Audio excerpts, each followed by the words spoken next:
in part 3 of the opioid crisis. See you in about 5 minutes.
Grab your popcorn and snacks.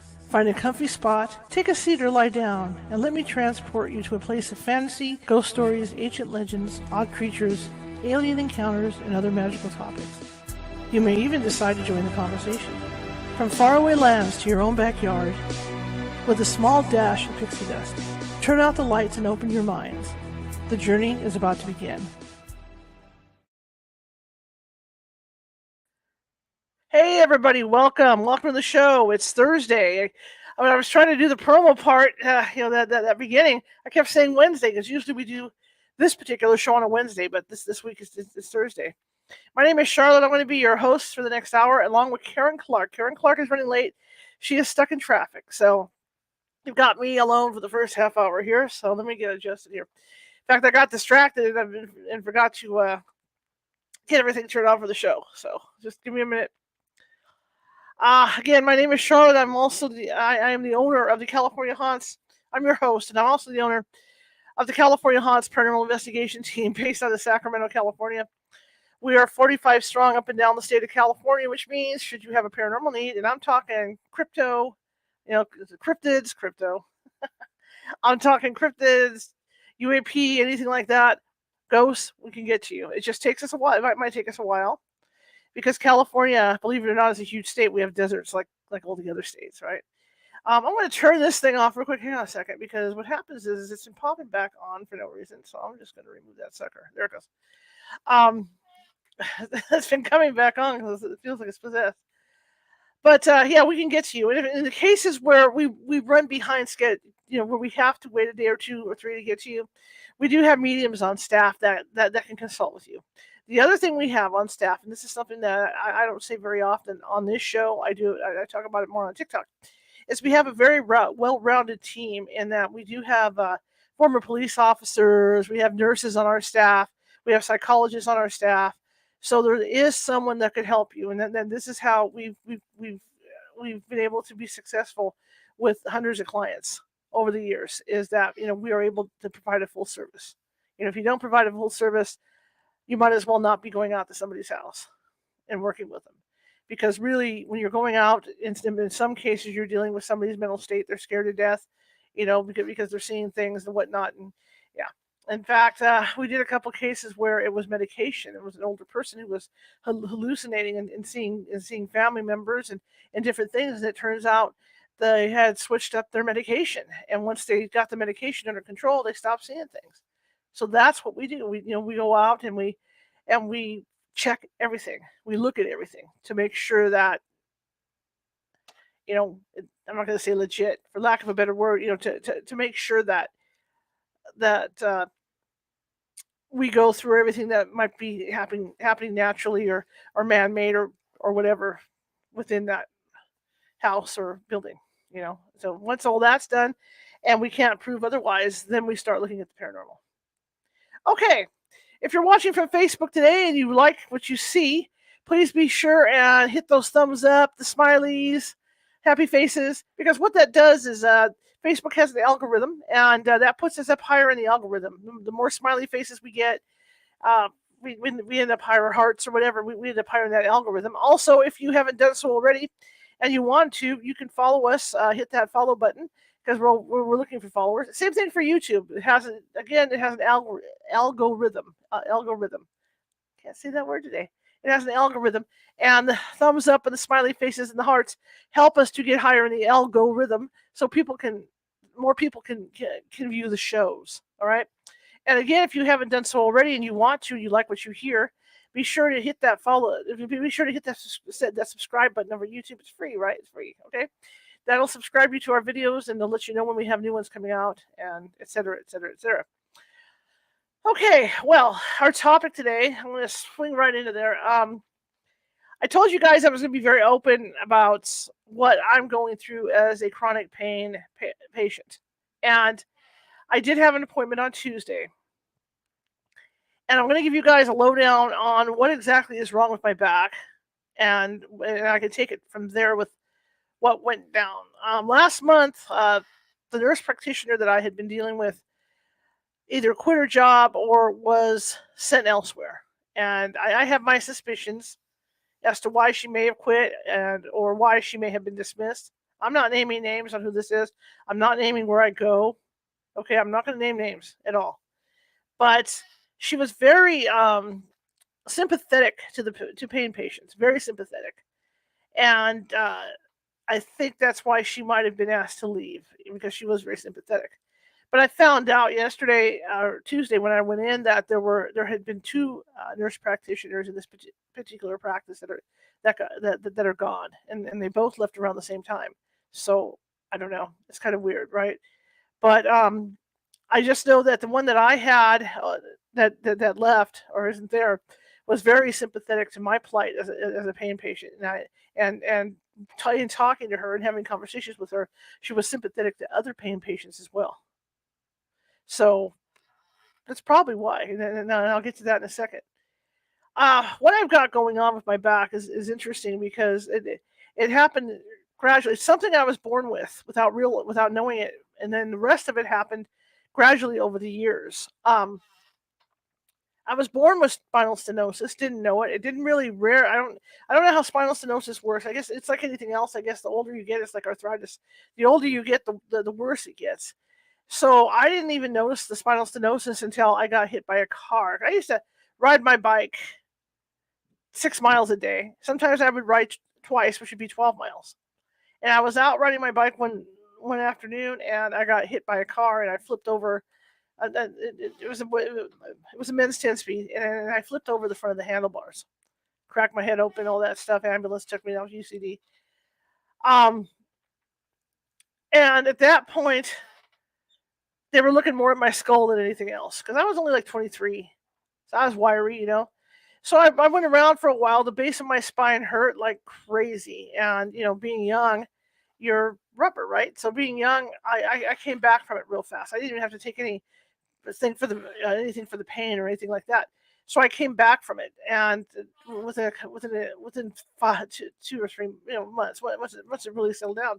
But then I started to notice weird things. Like I remember going to Disneyland, and I would either sit down on the ground, because you're young, so you're sitting down on the ground and watch Fantasmic, or I was standing, and I noticed that when I was standing, my lower back would really start to hurt. And I thought, well, maybe that's just because of the bike, because of that accident. So I went through life like that. There was no problem there. Again, I was young, so off I went. And all the jobs I had, before that and then were lifting things. I was working in mail rooms, so I was lifting. I was lifting big things in magazines and stuff. And so, yeah, I just kept going at it, even with the spine the way it was. So fast forward a few years, and I got out of that business, and I went back to college and became and I was going to go into film, became a journalist, and ended up working for a newspaper up in the hills. And when I really noticed how bad my back had gotten, was I had to cover a parade, and the newspaper was on a hill, and I left the newspaper, walked down the hill, and I was okay. I was starting to feel a little bit of pain in my left leg. When I came back up the hill, I could hardly walk. My left leg was just screaming. And I remember I must have looked like I was hurting really bad because the people along the route of the parade were feeling sorry for me enough to offer me a place to sit and to rest, and they were kind of making comments about how terrible it was for my boss to have me out there because I was in such pain. So I finally broke down and went in to the doctor to have this looked at. Oh, I got to digress. No, I don't have to digress. I'm good. So I finally broke down and went to the doctor to have this looked at, and they scanned it, and I had a real bad pinched nerve. And at that point, they scanned my back as well, and they saw that I was suffering from spinal stenosis. At that point, I ended up getting 2 injections, or 2 or 3 injections in my back, which lasted about 2 days, and then I was back in pain. So then they put me on an opioid. The first time I ever was put on an opioid, and that was all fine and dandy. In fact, it felt better, except it was an opioid that I wasn't really fond of. Caren and I talked about that the other day, that she had been on that same one at some point. And I have to digress a little bit because before this happened, I had been working for another paper, and I had a TV show I was filming. It's called California Adventure, not to be taken away from Disney because this is way before Disney created California Adventure, so they can't be mad at me, you know.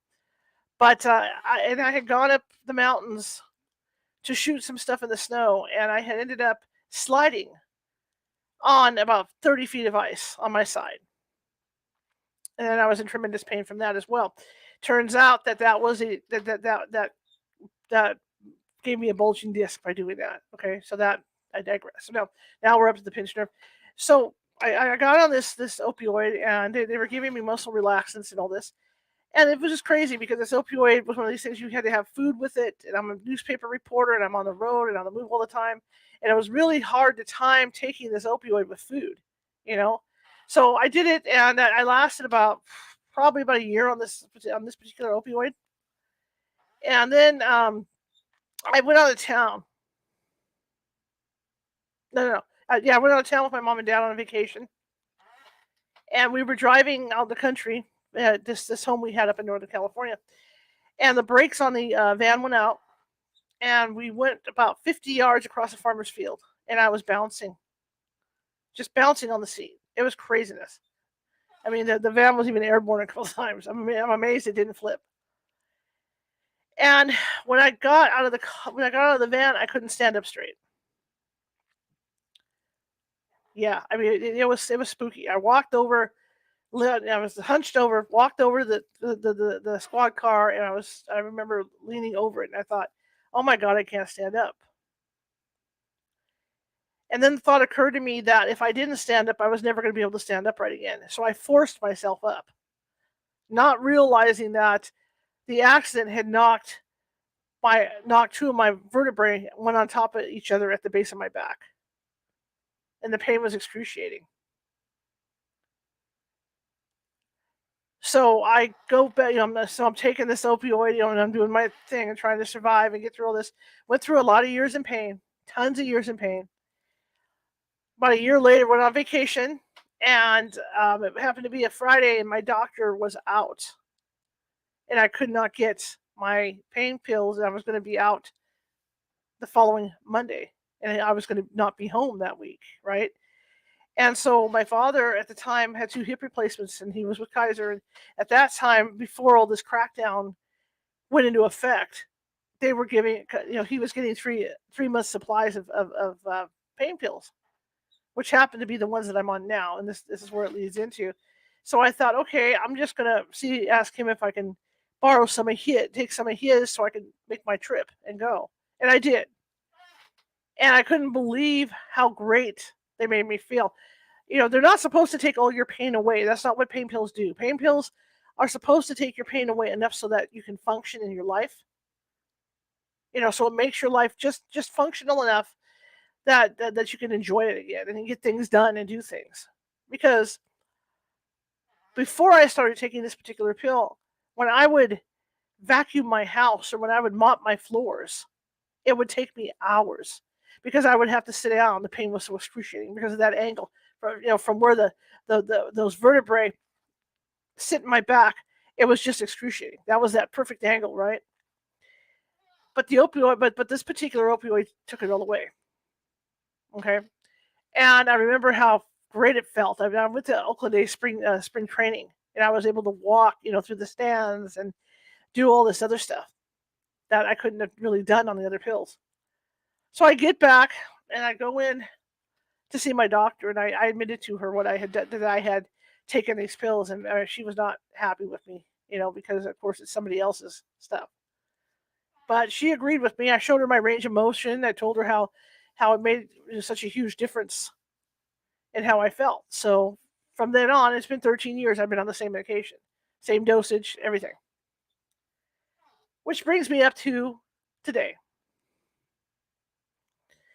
So now I've got spinal stenosis, I've got a bad disc, I've even got bone spurs in my back, and then I've got these 2 vertebrae that are on top of each other, and it's like scraping. In fact, when I walk, sometimes I have to bend over because my leg will start going to sleep. So it's because the fluid essentially dries up. There's no fluid, so I have to bend over to reopen everything to get everything flowing again, so that I can walk. It happens every once in a while. Hasn't happened quite, very recently, but it does when I have to walk long distances. And but my pain is 80% gone, right? So I'm able to function. I'm able to clean house. I'm able to go do yard work. I'm able to do things. I was even able to get back on my bike, for the longest time. So it brings me up to where all this opioid crisis mess started back in like 2016. Um, I was with a big chain pharmacy, big chain store. I'm not going to say which one, and I'm not talking like CVS. I mean like a shopping store, big chain. And I remember the first time I had to sign, that this started happening, and they were really good about it. There was never really an issue with them. I had to end up signing that paperwork. For everybody that is chronic pain and has to take these pills, the DEA has forms for you to sign because you have to be in a database, so they can keep an eye on you.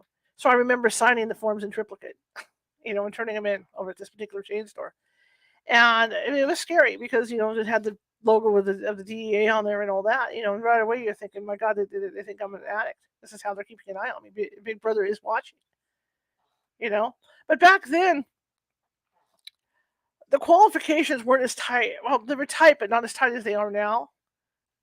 Or or back then the pharmacists and the doctors weren't as afraid as they are now. Because I remember days when when they would, because they would get their pill shipments in, right, like anything else. And I remember times when they didn't have mine, and I would question them, and then it would turn out, luckily I always have like an extra day's worth, and so it would turn out that somebody didn't pick theirs up, so I would end up with somebody else's supply because someone didn't come in to get them.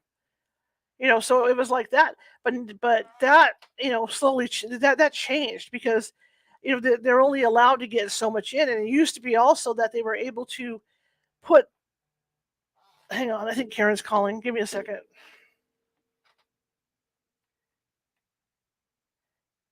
We're live. What's up?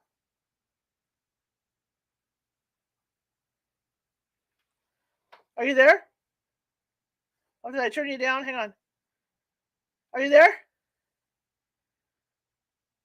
Okay. Don't know. Let me text her. Hang on. But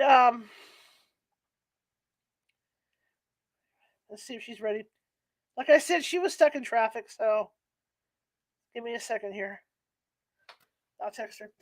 But like I said, little by little, things started to change and it got tighter. Because I remember that they would get shipments in, but they were able to figure out, who, certain times of the month, who was going to be their usuals to have these medications, so they would order accordingly to whoever was in line to have the meds. And that changed little by little, and now my understanding is the way it works. They only get so many because there's a shortage. But the DEA caused the shortage because they have shut down a lot of the big pharmaceutical labs that have created that make these pills, right? So there's a shortage. There's a shortage now. There's that what I don't that pharmaceutical company now that's still fighting the DA for their license. They decided to fight the DA over it. But there is a shortage. So they can't predict how much they're going to get a month. So it makes it harder for people that are getting these meds. Luckily, I haven't had a problem yet, but you never know. I've been fortunate. I'm due to get them Tuesday, and we'll see what happens on that. I don't think I've ever gotten them on a Tuesday before. It's always been like a Thursday.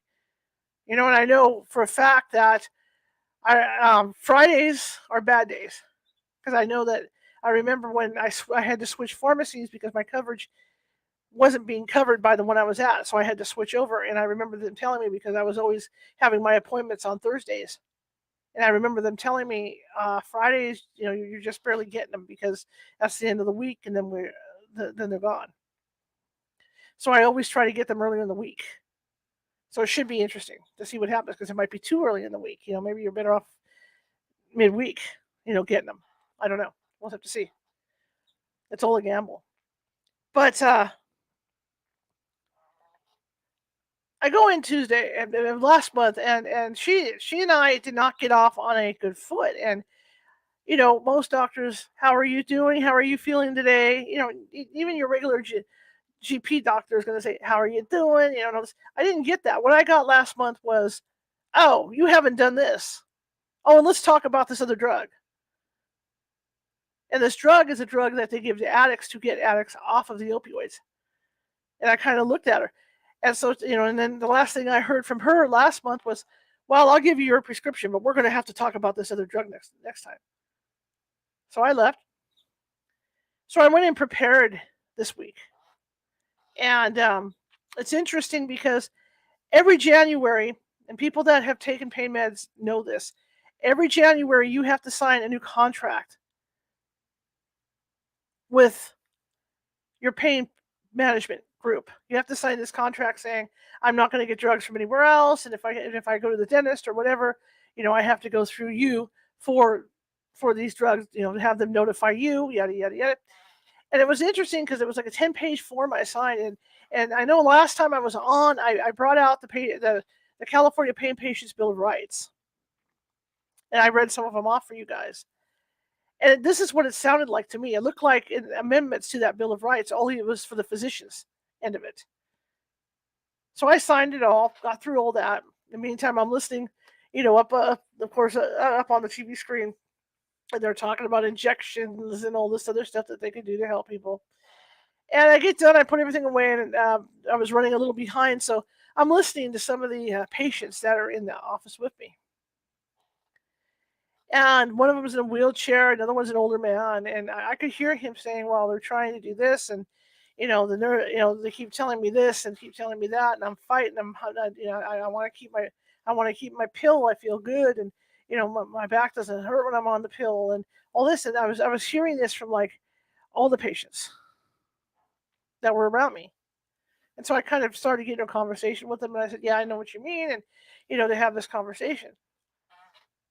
Again, I keep saying this show after show after show that they've targeted the wrong people.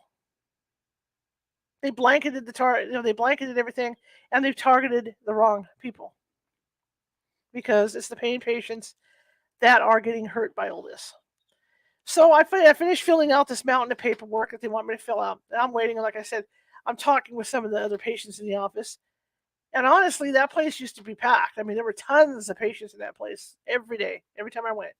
Only like 3 or 4 of us now. I mean, real minimal, because people are leaving that office because they're leaning more towards injections and all that, as opposed to helping, by medicating. And so my turn comes up. I go in, and my blood pressure is really really low. I hadn't eaten all day, and I'm waiting on her, and she comes in finally. And that's when I finally opened it up, and I said, you and I got off on the wrong foot. I think we need to sit down and have a normal conversation together, so you can get to know me. So I went in, and I told her, and I said, look, I stood up, and I said, you see my MRI, you've seen what's wrong with my back, you've seen that I'm like the Tin Man down at the base of my back, with those two vertebrae. How many people can do this? And I leaned over, touched my toes, and did the whole cherry picker thing, like you do when you're doing the calisthenics. And she just kind of looked at me and started scribbling notes, and I stood back up. I sat back down. I said, I'm going to be very honest with you. I have this radio show I do. It's more paranormal than anything else, but I've decided to take people on this journey with me. So I'm going to be very honest and upfront with you in that I'm going to be talking about our visits and what I'm going through. And she said, okay, that's fine. That's cool. She was cool with it. I said, I won't use your name, but we're going to discuss, I'm going to be talking about this. So I sit down, and we started having a conversation about the CDC rules, and that, and I want to be very open. So I told her the same story I told you about my pain, where the pain came from, how I got it, et cetera, et cetera. And and I understand this. I understand the doctors are scared. I get it. And she told me several times, she says, I could lose my license. I could lose my license by giving people these. I could lose my license. So I start going out and talking to her about the CDC rules. The whole 90 MME thing. Where 90 MME is the amount of morphine. It's a weird figure they have with the amount of they figure it in morphine units for pain medication. And it used to be like 120 MME they allowed. And at that point, that was way back in like the teens, the 20 teens. That when I had my other pain management group, I remember going in and talking to him about stuff, and he says, "Well, when you look at what you're taking, you're really on the low end compared to what the CDC actually wants people to do." So I thought that's weird, and it never occurred to me. I never had a problem, so I just kind of blew it off. But now that they're after me for getting on, I'm gonna say it, Suboxone, okay, Suboxone, which they use for addicts to help bring them down, to help get the stuff out of their system. Suboxone, all right. So I'm telling her, and I said, well, okay, now it's down to 90, and I understand they want people 50 to start tapering off as well of these MMEs. I said, well, I asked her, well, where does that leave me? I am at 30 MMEs. How much lower am I supposed to go? I'm like on almost the lowest rung of all this. And she kept going, well, we have to start tapering people. It's our licenses if we don't, all this. And I said, the problem is you're tapering the wrong people. And I was very honest with her about it. I said, you're tapering people like me. I'm not an addict. I need it for what they call comfort of life or whatever they call it. Right? I mean, and I told her that, I said, my last pain clinic doctor told me that. It's for I forget what they got, way of life, right? It's for my life so that I can function in my life. And she agreed with me, and she's scribbling stuff down. I don't trust them either because there's horror stories about doctors that write stuff down and then you end up black flagged. So I asked her directly. I said, and I'd like to know what you're writing, what you're scribbling over there on your pad, because I don't want to be black flagged. Oh no, I won't. I won't do that. I won't black flag you. So I start to read the California Pain Patients Bill of Rights to her. I start getting quotes off of that about that, and I go, according to this, I'm reading. Hang on. Thank you. Quality of life. Caren, I'm going to call you in a minute. Just hang in. Just hang on there. Once I shut up, I'll call you. Give me a minute. So Karen's in the house. So I'm reading this stuff off to her, for the Pain Patients Bill of Rights, and I don't think she knew about them. I really don't, because she seemed surprised as I was reading this stuff off about the fact that I could request, I could literally say no to different treatments and request an opioid. And one of the treatments that they're mumbling about for me is they want to give me a spinal stimulator. And I talked to a friend yesterday who has back problems, and he loves it. He loves the spinal stimulator. But I don't get how it's going to work for me, because it's one thing to have my spine messed up with spinal stenosis, but it's another thing because I've got the 2 collapsed vertebrae. I mean, how is that spinal stimulator going to make my vertebrae stop hurting, right? So anyway, she mentioned injections because the doctor that I do not like to deal with wanted to schedule me for like 60 injections in my back. 60. And I refused to do it. And one of the other reasons I refuse to do it is I have congestive heart failure. And heart failure patients have a hard time lying on their stomachs. They feel constricted when they're breathing. And I found that out because I kept dodging, because they kept starting to set up these appointments for me to get these injections, and I kept dodging. And finally I got a hold of somebody there who said, "Oh yeah, you got congestive heart failure." And I said, "What's that have to do with it?" He says, "Well, it's hard on heart failure patients to be on their stomachs." Duh. So I finally had to have her put that on record yesterday or the other day. And I told her that I said, I don't do injections because I've done it before, they didn't work. And B, I have heart failure and I'm not comfortable lying on my stomach at all. So scribbling the notes, right? And again, I said, can you tell me what you're writing about me? Because I know about the black flag. She says, no, we won't do black. I don't do black flags. I don't do that. But you can't, that's the point. That's where the patients and the doctors are right now. They're at the point where they don't trust doctors at all. It's bad enough when you're having surgeries and you want to, and you're in the hospital and you want to make sure you're getting the meds that they prescribe, the proper meds at the right time, right? That's bad enough. Or you do your double checking and you get a second opinion at the doctor's office, right? Because you want to make sure that the doctors are doing the right thing for you. But with this, you got these people are prescribing this stuff left and right. Spinal stimulators. There's the pain pumps that they install in your back that they will inject so much. I'm going to call it venom. So much pain medicine in, and then they have to adjust to distribute it and blah blah blah blah blah. And the other part of our conversation, to me, which is frightening, I've got PTSD for doctors and dentists and everything, and I fully admit that I have this PTSD going on ever since I had heart failure. I've got this PTSD about dying at the hands of a doctor. And she's telling me that, well, if they start to work, not with this Suboxone, but this other stuff, this stuff, I'm going to get Caren on the phone here in a minute. This stuff that's not an opioid that they claim is better than an opioid, which I find hard to believe. I'm not a doctor, okay? I'm just telling you, I'm not a doctor, okay? I'm a health reporter. That's what I did for a living. So it's a non-opioid. It's supposed to be just as strong as an opioid. Give me a break. Give me a break. I might as well go back on Tylenol. So we were talking about that. And she says, yeah, and that way you would be coming on, we would start tapering you off the opioid and da-da-da-da-da and all this. And I said, you realize I have congestive heart failure. If you taper me too fast, if you screw up the amount that you're tapering me by, I could go into the shakes and heart racing and all this stuff. I have congestive heart failure.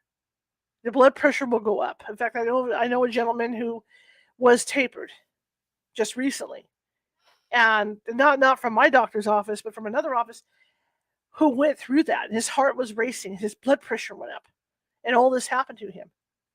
And I told her, I said, if I end up doing this, I don't want to do it, but if I end up doing this, it's going to be at a hospital under supervision. Because I'm not going to do it at home and then have to call an ambulance to come get me because I'm having a heart attack with my heart failure. I'm not going to do it. So that kind of stopped the conversation about that. So then the MRI results haven't come back yet. And I laughed and I said, well, how much, do you think from last year are the MRI results going to change for my back? The only thing I've done is 2 years ago I fell. And that was painful. So maybe I chipped something else for all I know. But I mean, how much more do you think my MRI is going to change from year to year? It's not going to. If anything, my back will be worse. Right? In fact, last time I had the MRI, I got sent in to have my bone density scan done because they thought that my bones were getting weak. But they weren't. It just, there were shadows and stuff. Probably from the bone spurs that are floating around my back. But anyway, so we had that conversation, and then we got into where she wants to taper me off, and she explained it to me. Well, we'll give you so much of this drug, and then we'll taper you off your pills, and then we'll play around with it and see how it works. And I said, well, how do you figure you're going to do this when I only come once a month? And that's where I told her, and I said, I don't want to end up calling an ambulance because the shakes are so bad or whatever. I don't want to do that. I want to be under a full supervision at a hospital. If you're going to, if that has to occur. I don't want it to occur. So then I had the conversation with her, got back into the Paying Patients Bill of Rights, had the conversation with her about, according to what I'm reading in the Bill of Rights here, and if you guys want, I can read it off for you because it's more accurate if I read it. But if I decide that I want to go the route of oral medication for this, oral opioid, and they don't want to provide that, their office isn't going to provide that oral opioid,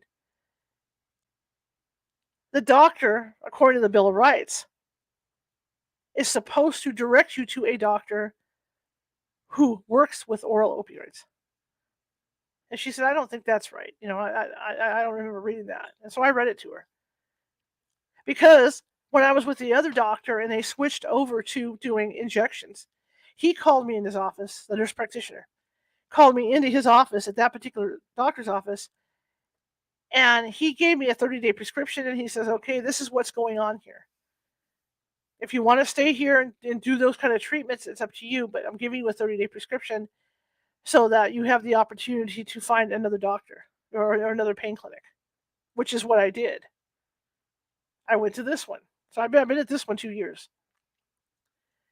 And that's what they're supposed to do. They're supposed to let you have the option or help you find another pain doctor that will provide that opioid.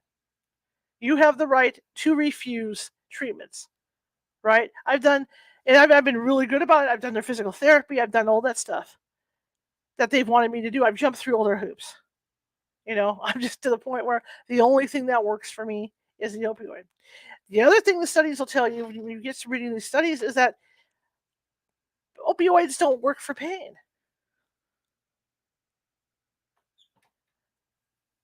I'm sorry, what? And that's what happens to me. 3 o'clock in the morning, I'm reading through these studies.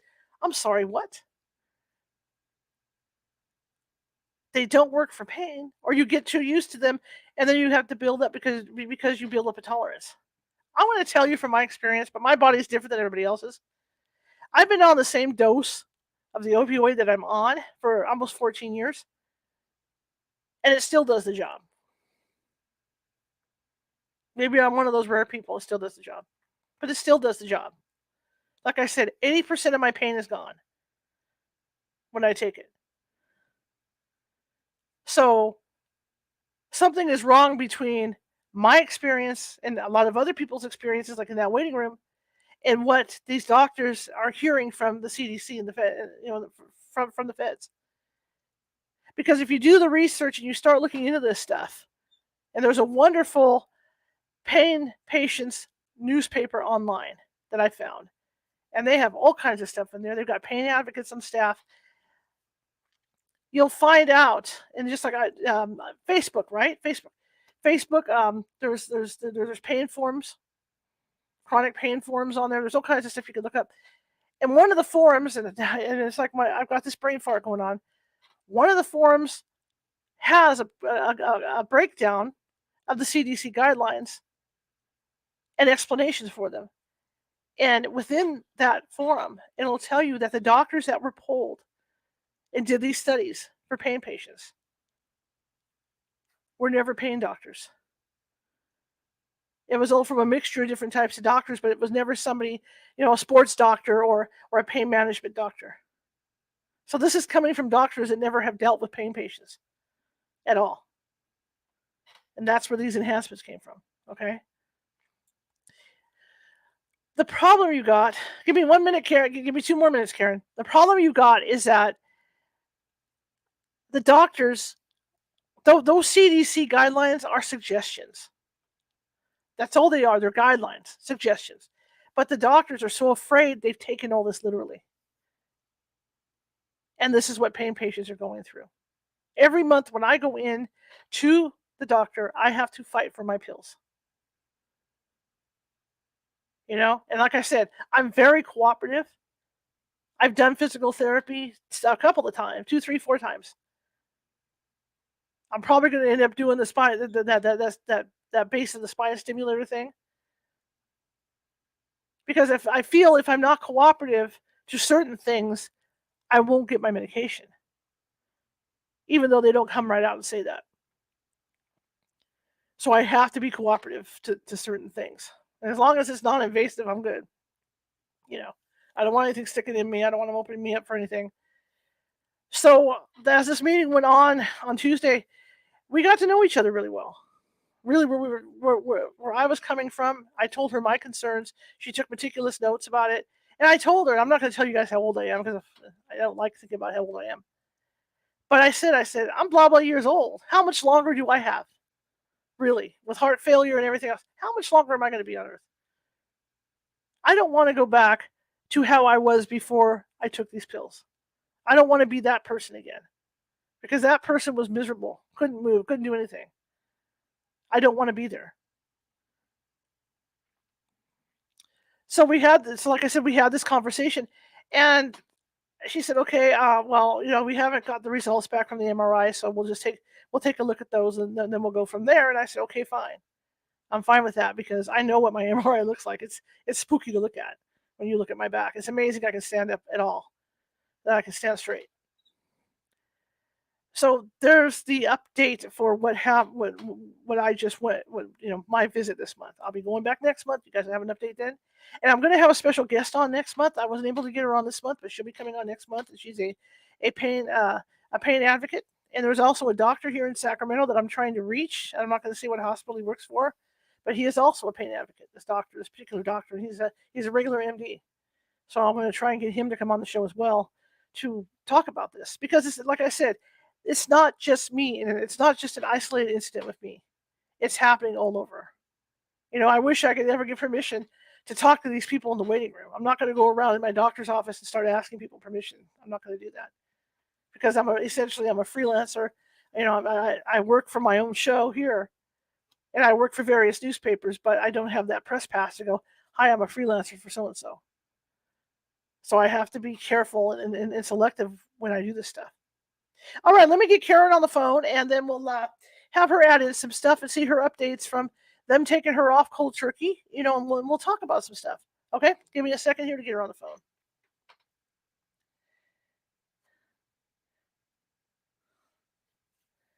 I still call it dialing for dollars.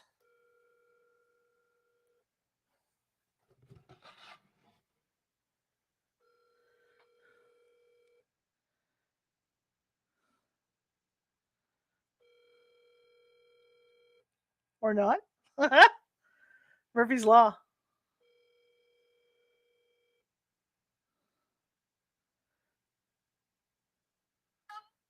Hello, are you there? Hi. All right, let me put you over there. Hang on. Let me move you over so we can have a conversation. Hang on. Let me move her over. I told you guys I don't have like a phone rack. I have to do it like this. All right, Caren, you there? Yeah. Okay, I got you. Yes, I'm here. Let me put my border up here. Caren, you're in a box. It's Caren in a box. You guys heard Jack in the Box? It's Caren in a box. How's your pain levels today? It was kind of high this morning, but it's there. It's there. Tell me about your. How's yours, Charlotte? I'm good. My pain level's really good today. It's nice. It's been a good pain day. Tell me, I know you have good days and bad days since they took you off the stuff. Tell me what your days are like. I mean, just tell me about the good days. Tell me about the bad days. My bad days, my good days are usually anywhere from. You know what? I'm gonna take this off speaker. My good days are anywhere from having about level 2 to stage 5.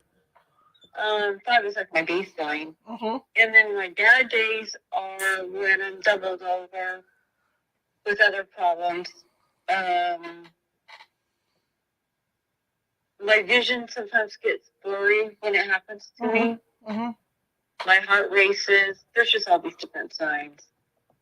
Did they offer you anything at all in place of this of your medication? No.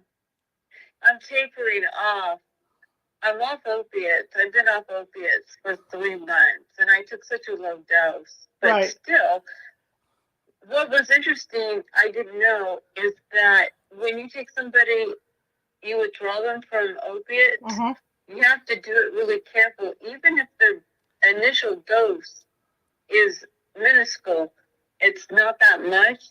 It doesn't matter. Your reaction to having withdrawals will be the same if you're coming down from a little bit versus a lot. Right. And like Suboxone, that's what Suboxone is for, is to help bring people down off of opiates. So I'm surprised they didn't even do that for you. But I mean, the way they cut you off was real ugly. It was really ugly. It was just one big mess up, and I could tell both of my doctors felt really bad. I just took the high road and said, it's not your fault. But where do you put the blame? The blame is it wasn't a smooth transition from the DEA cracking down on scheduled 1 and 2 medications and wiping out pharmacies. Yep. And just basically caused chaos. That the last thing a chronic pain patient needs to go through is more chaos. Right. And because of it, I'll just recap. I went through withdrawals unnecessarily, where I ended up in the emergency room with seizures, and my tachycardia and my blood pressure were just off the charts. And I felt like it was the weirdest thing, because I you know me, I'm kind of a loudmouth to begin with. Right. I'm not a quiet one. But when I was going through that, it was like you had a racing mind that didn't stop either. And the skin crawling. And I don't know, nobody, if you haven't done this and had to come down off this stuff, when your skin starts to crawl, it is the weirdest feeling, and it's the most uncomfortable feeling. It's hard. It's like you got spiders underneath your skin, and things are moving through your skin. It's just crazy. And with Caren, you guys got to remember, Karen's an LVN. So Caren knows about this stuff.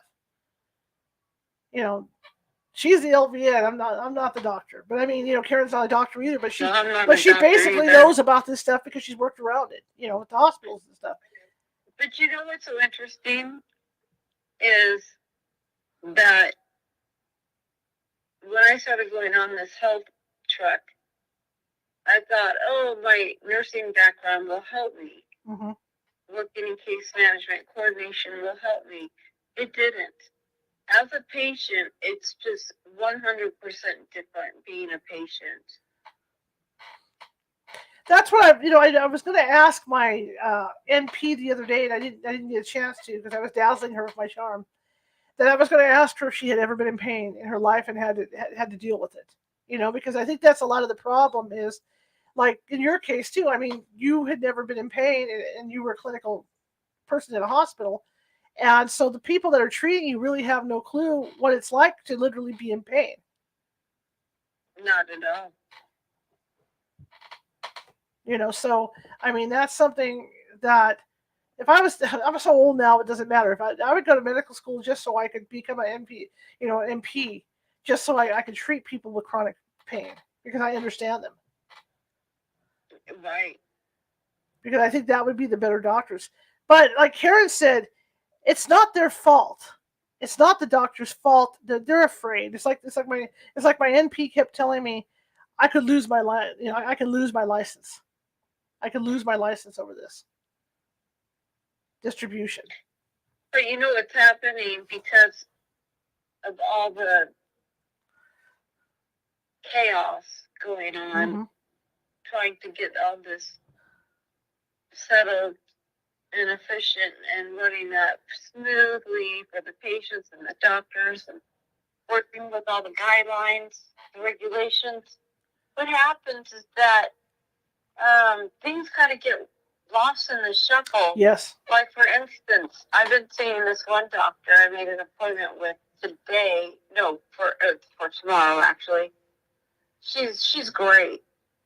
But the office staff was just beside themselves when I was going through my withdrawals, and the phone calls were swinging back and forth, and that's not normally how it ever happened. No. Ever. Mm-hmm. It was just like I was in this surreal movie. I didn't understand what was happening. Yeah. And then they weren't up front.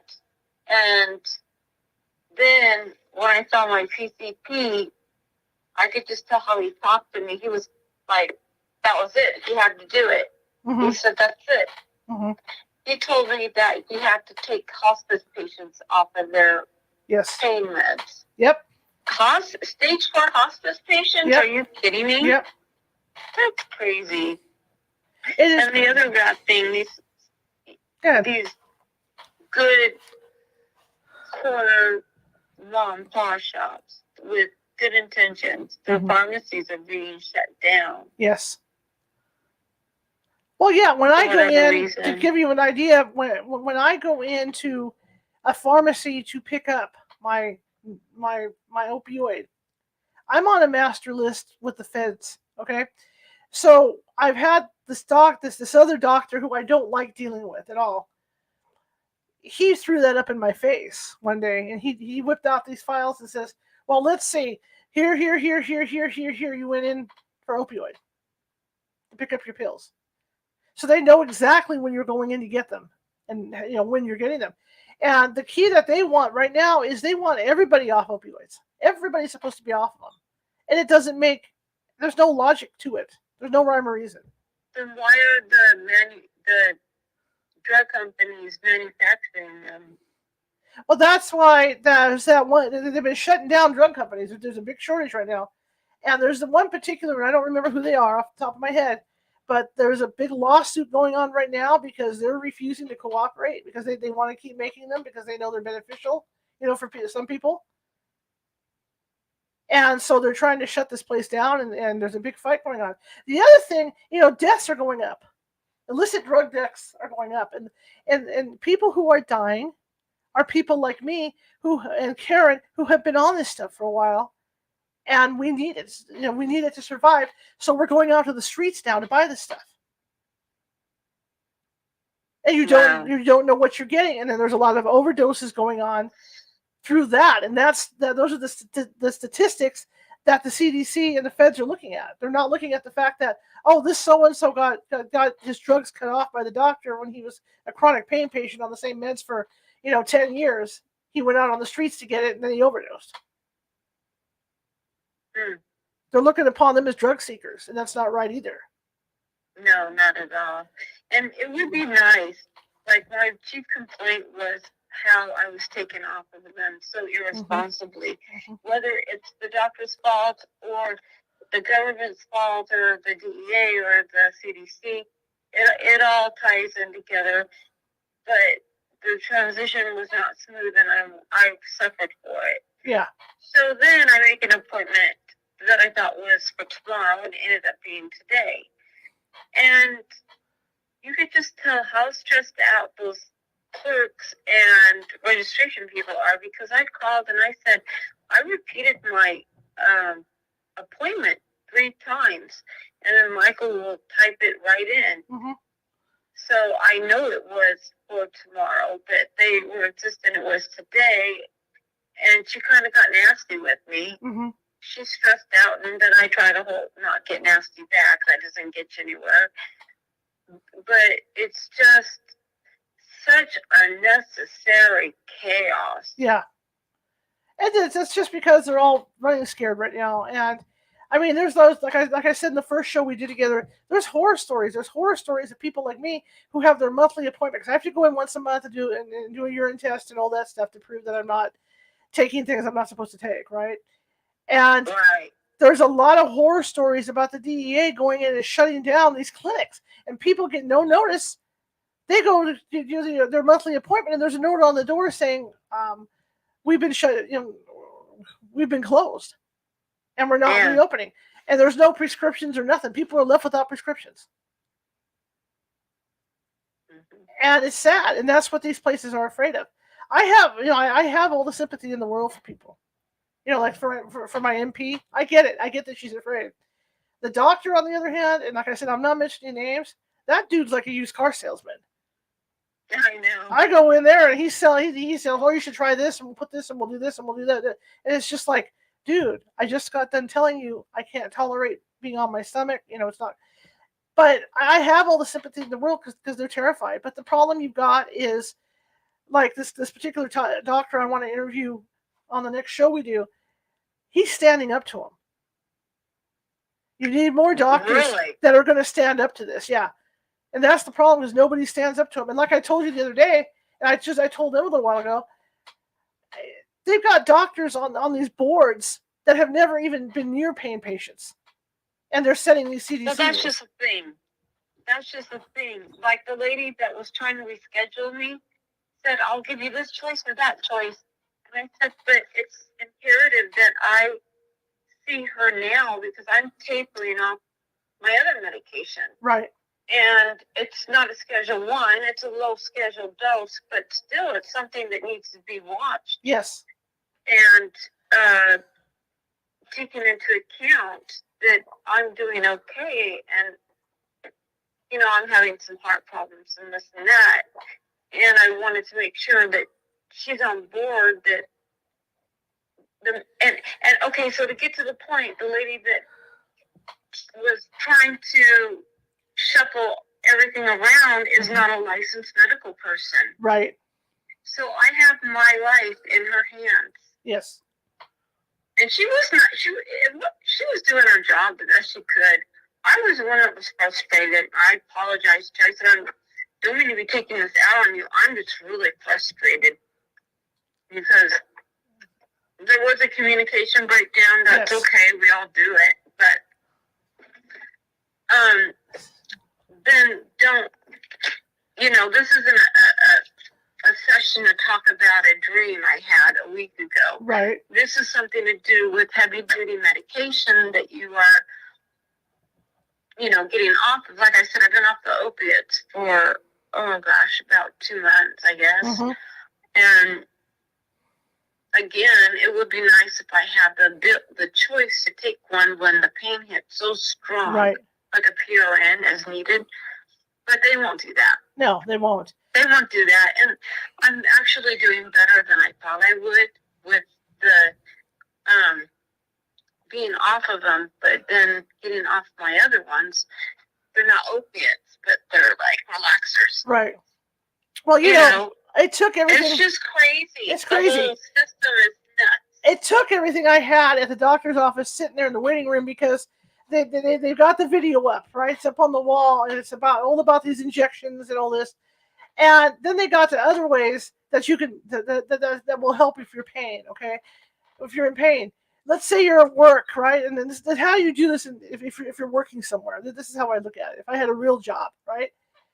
And let's say you end up in pain, and their suggestions are, well, you want to try certain stretching exercises and put an ice pack in a certain position for so long to take that pain away. It's not and it's like, well, what the hell good does that do you if you're in a situation where you're at work during the day and the pain hits? You're breaking up. Just a slap in the face. It feels like a slap in the face. Yeah. You're breaking up. Get closer to the phone. Is that better? Yeah. Like I said, it feels like a slap in the face. It does. It feels like that sounds like you got stuck in the Bermuda Triangle that appeared on me. It feels like a slap in the face, and it's like the stuff they suggest. It's like it's all non-help. It's not like, here, take a Tylenol and then put the ice pack on. No, it's don't even do that and use this ice pack. I can't sit there during the day. I can't. To me, when I'm working, doing my newspaper reporting and doing my thing, I don't have time to sit there and put an ice pack on me 3 or 4 times a day to do whatever it's going to do to my back. That's exactly what I have to do on certain days. I am in the back, in the tub, Yeah, and then back out with ice. Yep. Anything to make the coping mechanism. Yeah. And it's like I'm living in my bathtub now because it helps with my pain a little bit with the salts and everything. Yep. But that's not a good quality way of life. It isn't a good quality way of life. Right? It's all about quality of life in a way. Yep. And the bottom line is that's what these pills do. I'm not saying everybody is the same, but for the majority of chronic pain patients that are taking this stuff, it's a quality of life issue. Absolutely. And we're not here, and again, I'm not here to do a complaint session. That's not what this is. There's a lot of the press, God bless them, can only cover so much. They can't physically, and I've yet to see. There's been a couple that have covered, here in Sacramento that have covered, followed these pain patients. But it's okay if it is a complaint session in a way because of everything we've gone through that was unnecessary. And this is the issue. This is why I'm doing this, because I want you guys out there to know what it's like for me on a day-to-day basis, or a month-to-month basis, to have to deal with this and have to fight for my quality of life, because this is going on in every pain clinic all over the United States. I don't care where anybody says they go. It's going on in every pain clinic. Yeah, there's a lot of people with our same problem, and we're not alone. Yeah, and that's what the press isn't reporting. The press, if they really want to make a mark, that's hard to get permission, because it's hospitals and doctors and stuff, to get permission to actually go into a pain clinic and participate for that part, to get the right story out to people of what's going on. I'm just fortunate enough because, I'm not giving out names of my pain clinic or anything like that. So I'm just telling you guys what I'm going through, and Karen's telling you guys what she's going through, to give you an idea of what actually transpires in these places and what we're going through as patients. And am I going to get pills next month? I don't know. That's the thing that's terrifying too. Every time I step through that door, there's a big question mark. But leading up to the appointment, I get nervous because I don't know if I'm going to get my pills. And it's not like your dose gets higher and higher and higher. You stay the same or you decrease. You work with them. Right. It's not like, oh, give me more. Oh, give me more. Right. It's not like that's far from the situation. Right. There's a big difference between me. You're not a drug seeker. No, I'm not a drug seeker. The other thing that we get treated like we are. Yes. We get treated like we're addicts. We get treated like we are. Like today, for instance, when I was talking to the receptionist. Get closer. Get closer. You're breaking up. It's like, I'm like a crazy one getting on. You're breaking up. You're breaking up. You're breaking up. And I didn't want to come across as a Karen. A Karen, Karen. Right. Even though I'm Caren. Yeah. Get it? But I always try to give them the benefit of the doubt. I don't want to just spring on them. But after what happened, what transpired, I had enough, and I didn't like. I had a problem with her. What's the word I'm looking for? She's delegating my health plan and absolutely has no medical experience. So when I was telling her about the danger of being withdrawn, so I said, have a doctor call me. Oh, well, the doctor's busy till 3 weeks. I said, I don't care. This is my life and death here. Right. Which is why I told them the other day. I should not be treated like this if I'm tapering off medications. And it was your fault that you guys made. I repeated the appointment 3 times. Yeah. And irrelevant if whoever's fault it was making the appointment, the important thing is that I get seen. Right. And if she can't see me, she better, refer me out to somebody else that can. So I'm not lost in the dark like I have been. Absolutely. It's not right. And that's why when she started talking about tapering and all this, and I said, well, that's where I said I've got congestive heart failure. There's no way in hell you're going to taper me and have me taper at home alone. It's going to be in a hospital setting. Before I even consider it. I'm not gonna put with the way she kept putting it was, there's gonna be mistakes made, but we'll finally get the right settings for you and all this. And I'm like, no. We're not. I can't hear you very well. Okay, hang on. I'm gonna turn her. Okay. And it's like all she could say. No, I can hear you. All she could say is, we're gonna play with the dosage of this other stuff and until we find the happy medium. I'm sorry, if my blood pressure goes up, if my heart starts racing, I could go back into heart failure. I am not going to sit here and pain. Yeah, can raise your blood pressure which quite a bit. Too, yeah, and that's not going to help. So if I'm going to get stuck tapering off, which I hope I don't, I hope I can keep going like I am, then I want to do it in a hospital. Well, now they're saying that they're against opiates too because there's this rebound effect that people don't realize that keeps you in that chronic pain state. Oh, but yeah. I would like to see studies, and I would like to see peer-reviewed studies and written articles and papers about that before we accept it as God's word. Absolutely. Because that's part of the whole problem, is that people don't have the time or energy to do the legwork to find out. So they just believe what they're told. Right. And that's the issue. They don't know how to critically think, or they do know how to critically think, but they don't critically think about their problem. Right. How it affects society, how it affects their families and themselves. Yeah. No, and absolutely. none of this is taken into account. It's all black and white right now. Yeah, everything absolutely. is black and white. Absolutely. And there have been studies, but the studies that they have had, from what my understanding is, there's only been one or two little studies, and they've never really gone that deep into somebody with chronic pain to see what affects what the chronic pain or all this. I mean, this whole thing that pain pills won't give you more pain as if you take them long term is a crock. Yeah.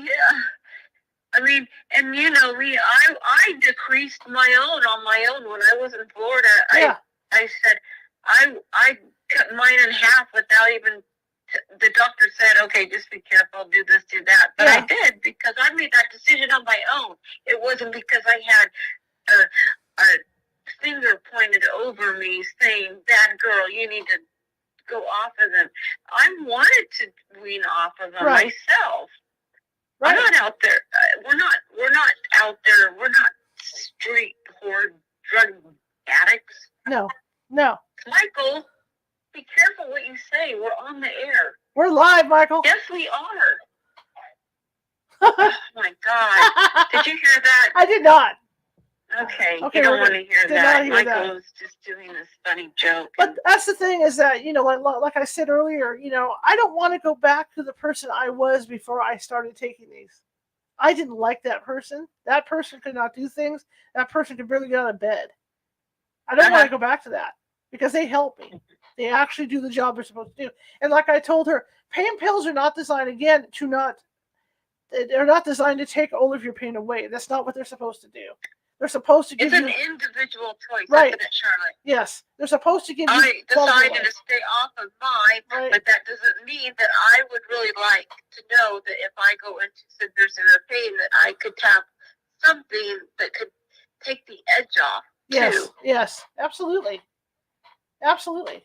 So, I mean, it's a twisted road, and unfortunately, like Caren says, it's so black and white right now, as opposed, about the rules, and because really, federal rules and the state rules here in California are different. But because it's federal and these doctors are dealing with federals, they're afraid of them. You can't blame them for that. I don't blame them at all for that. But yeah, the federal rules are really messed up. Yeah. But what I do blame in all this is that there hasn't been any doctors, and I'm talking pain clinic doctors, not GPs or anything like that, but there hasn't been, or even a sports doctor, right? The sports doctors deal with this stuff. There hasn't been any of those types of doctors that have stood up and said, okay, let's sit down with these other guys that are making the rules and pound this thing out, because I'm dealing with these patients every day. They're not doing that, and they should. They're being directed, and they're not taking the stance for the people that it's affecting their lives considerably. Yeah. So, I mean, that's what's sad. But like I said, this is not a BS session. This is trying to get the word out. And I promised you guys that I would, like when my MRI results come in, I'll try and get a copy of them so I can show you guys and show you exactly what's going on. Because I want people to know. I want people to know what is happening to patients out there. Because it's wrong. And like I told the nurse, I told my practitioner that too. At the pain clinic, I said, you know what they're doing, what they're making you do is wrong, and you know it. And she agreed with me. So, Charlotte, have you read, what's the tone in the country like?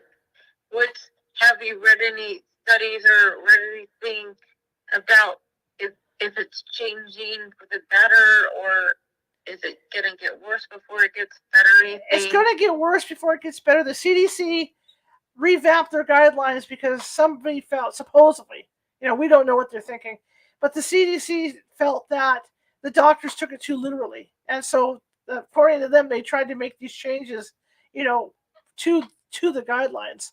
But unfortunately, they didn't think of the patients or the stress it would put on the doctors, did they? So unfortunately, the doctors are so stressed, they're not seeing the new changes for what they are. Because one of the changes in there says that the doctors do have the ability, and they're allowed to have the ability to prescribe to patients as needed, on a need-to-need basis.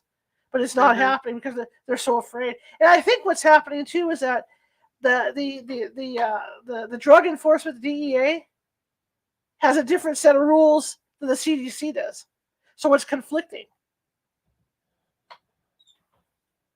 So they need to tell, the left hand needs to tell the right what they're doing and sit down together, because the DEA made their own set of rules, and then CDC has their own set of rules, and so the doctors are afraid of the DEA, yada yada yada. So they're trying to do that balance, and I think that's what a lot of the problem is, and there has to be a happy medium. So I see it getting worse. I do see it getting worse, because once they get everybody, the theory is to get everybody off the opioids completely, and not have any opioids, people taking opioids in the United States at all. That's what they're. That's just black and white. That's like, using a paintbrush just to broad paint a whole problem. That it's like, my analogy would be is like, you have a country.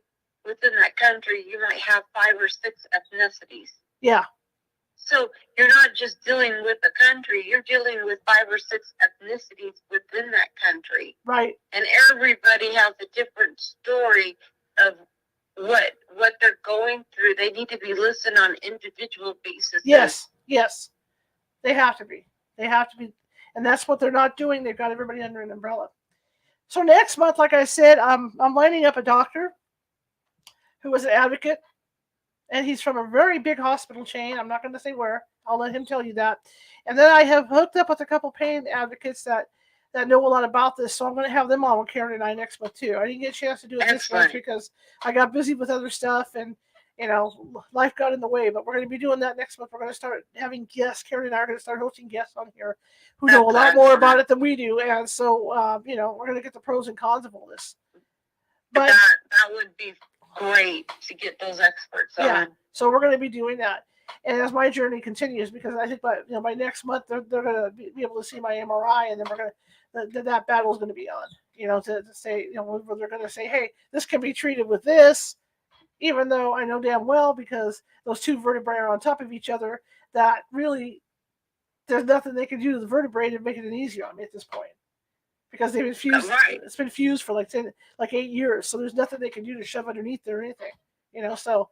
And it's going to be interesting next month to see what goes down at the office. And I've also got permission. I told her that I am going to search for another pain clinic. It's hard, The other thing I found out in doing reading, and I don't know if it's speculation and what people are saying, but people that get off the opioids and they go on that other medication, I'm not going to say what it is, that pain clinics won't touch them. They don't want to deal with people that have done that, because it's like they're treating an ex-addict. You have to go to like a meth clinic once you get all this other med. So, I mean, it's a mess, like Caren says. It's a big cluster. Okay, well, big update. Caren and I did our first show, an introductory show, on Tuesday night, Monday night on TikTok. And it was really good. We had 1,800 people watching us, which was cool. Got a bunch of likes. Really? Yep, which is really cool. We got around 400 likes out of it. And all we did was really introduce ourselves and talk about some different haunted locations. So we're going to be doing another one. Maybe this weekend we'll get together and do one. I'm trying to put these things together. One or two ghost stories. Yeah, and so that's over on TikTok. I'm trying to get a presence going on TikTok. I also would like to get on Facebook and do some one-on-ones and have some chats. And it would have to be through StreamYard, because Facebook doesn't like my video camera here. So it would have to be through StreamYard into Facebook. But I would like to sit down and maybe on a Saturday night, get Caren on camera, and we could tell ghost stories. tell some ghost stories on That Facebook would be a blast. on a Saturday night, for you guys. So I want to start doing that. And maybe some other people in our group can ring in and share their part of it too. Yeah, and do that. And that way, if we can do that on Facebook, I think what will work out with that is that if we're on Facebook doing that, I should, in theory, I'm just saying in theory, be able to be on TikTok at the same time doing that. So we'll see. I'll see if I can fix that, get that fixed up. But we're going to start, I think we're going to start doing that, and that'll be a thing that we do on Facebook once a week or maybe twice a month or whatever to get that going as well. So we're starting to get our presence done.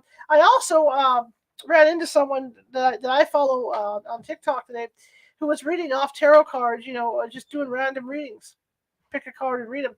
And people seem to really like it, so I'm seriously considering doing something like that over on TikTok. To where somebody requests a card. Even if you don't believe in the spirituality part of it, it can just be entertaining. Yeah, too. Yeah. So I'm seriously thinking about that because she got a lot of attention for doing it. So we'll see. I'm not. Don't get me wrong. I'm not some attention speaker either. I'm a seeker. I'm just trying to figure out where Caren and I are going to be able to really work together and stuff and have a presence, online. Because we're here to help people. That's it. Okay? All right. Digressing back with this pain thing really quick is that now that I am looking for another pain clinic, I have to be careful. Because one of the biggest no-nos is... Because all of your information is stored. Yeah, and one of the biggest no-nos is for people to go drug seeking. And you get black flagged by the DEA if you go out looking for another pain clinic. So you have to be really careful how you do it and when you do it. Otherwise, they will red flag you. It's like you get tired of it. Let's say you get tired of your pharmacy. You're having trouble getting stuff at your pharmacy, and you go to 2 or 3 different pharmacies to find a pharmacy that will maybe, because some don't even give that stuff out, right? So you have to go find a mom and pop or something, or some pharmacy that'll do it. Well, every time, it's kind of like when you apply for a credit card. And if there's a red flag on your account, that shows up to all the creditors. And then every time that you apply that you get turned down, that shows up on your credit report as well. And it's the same thing. Oh my God, they get you everywhere they can. Yeah, it's the same thing with doing this and going out and me trying to find a different clinic because they will mark me down for being a seeker. So I have to be really careful how I do it. So I'm seriously considering switching clinics, but I'm just trying to figure out a way to do that because I know of a clinic in my area that is okay with somewhat okay with stuff. So I'm looking at that. Plus, I have to find one that my coverage is going to cover as well. So that's another challenge to life. But anyway, Caren, thank you for coming on. We're going to be back. Thank you, Charlotte, for giving me another platform. Yeah, we're going to be back to expand on the journey. We're going to be back next month after I do my next appointment. And like I said, I've got 2 guests that I'm lining up for that. So Caren and I will be interviewing. Oh, wonderful. I'm looking forward to listening to them. It just won't be us blah-blahing over all this stuff. And I think you're going to do that and enjoy it. And I look forward to our ghost stories that we've had over the last almost 20 years. Yeah. And, they're embedded in your mind. Oh, yeah. We have so many of We've them. had a lot of incredible experiences over the years, and we want to share those out. And I think, that's what we're going to do. We're going to find a separate night on Facebook to do it, Facebook Live, or even go on YouTube Live. Probably Facebook Live. That would be a blast. And do it, and then we're also going to be doing that over at TikTok. So we're going to be pretty busy. It'd be fun to get out to a hotel or a mortuary or just somewhere fun too. Yeah, to get out and do it, as a live thing. So so we're working on putting all that together, and I know we're going to get back on together to talk ghost stories this weekend or the week or a couple days after that for TikTok. Keep that flow going. All right, so tomorrow is Nancy Matt's Friday, and I don't remember what the damn topic is. Anyway, so just check out the teaser for the topic because I can't remember off the top of my head today because it's hot in here. And it should be a good show tomorrow. Really good show. If you haven't checked it out already, I had a really good interview last night with Lynn Monet. Please check that out over at YouTube. Really, really good interview. If you haven't seen the Tinkerbell interview, you're missing something. That one was fascinating. Yeah, you need to go check that out. It's an hour and a half long, but it's well worth it. It's well worth it. Charlotte, thank you so much again, and I'll talk to you real soon. Okay. And goodbye, everybody. Have a good one, Caren. Stay in good health. Bye-bye. Bye-bye. Hang on a second. Okay. Again, I have it in a box here. It's set up in a contact lens box. So anyway, I want to thank everybody, and like I said, I'm going to be very open with you guys about my journey through all this and how I'm maneuvering through the system. And I think a big plus of what went right on this last doctor visit was I went in not so much armed, but I had copies of that patient's bill of rights on my cell phone, so I was able to go in with that, and say, look, I'm finding this online, and this isn't what's happening at these doctors' offices. So it worked out nicely. I'm not saying that I'll be on this medication forever. I don't know that because the way the laws are going and the way things are going, but I did air my thoughts, and I did air my concerns, and that's what she wrote down. She said she wrote down all my concerns, So hopefully it did some good, where they understand me a lot better. So we'll have to see on that one. Again, Nancy Mass is with us tomorrow, and it's always fun to have Nancy on. So that'll be 6:30 p.m. Pacific, usual time. But I want to thank you all for listening to this. For those of you that did stay the whole time and listen, like I said, I'll be back with another update because my MRI results should be coming out very shortly here, and so we'll be able to see where my, how bad my back is, if it's worse or what's going on with that. But anyway, thank you. I saw Marisa was in the chat room. Caren, of course, is in the chat room. Jerry was in the chat room tonight. Let me go in here. Let me click over here. Yeah, I see you guys, and I appreciate you all coming in. I appreciate everybody that's out there listening. I really appreciate all of you. Again, if you like the show, maybe you're having dinner and maybe the rest of your family is just kind of hanging out around the house. When I have these shows, be sure to say, come on over here and check out this little show. It's just a little show. I call it this because kind of like the little engine that could, for the little show that's good. And we're building up a real strong audience, and everything's coming together beautifully. I'm real happy, and I'm excited. I adore all of my fans, or all of my listeners. I don't want to say fans, but each and every one of you, I thank you from the bottom of my heart for watching this stuff. I really do, and hopefully everything goes well financially, and I can keep the entertainment going and keep things going. And it's just a matter of doing that because I'm doing this. Essentially, I'm doing this full time now, so yeah, so that's why I'm expanding more over to TikTok and stuff and all that, and that's why you see us with the Facebook stars and all that stuff, because we're just trying to get our bills done and all that during the month. We're just starting to build up. So thank you very much, and if you like the show, share it with 5 people. If you hated the show, share it with 5 of your enemies. We're equal opportunity here at California Haunts Radio. Like I said, we're just trying to get the word out to everybody about the show. So unless any of you have questions, I'm going to call it a night, and I will see you guys tomorrow at 6:30 p.m. Pacific. Get my buttons. All right, catch you later.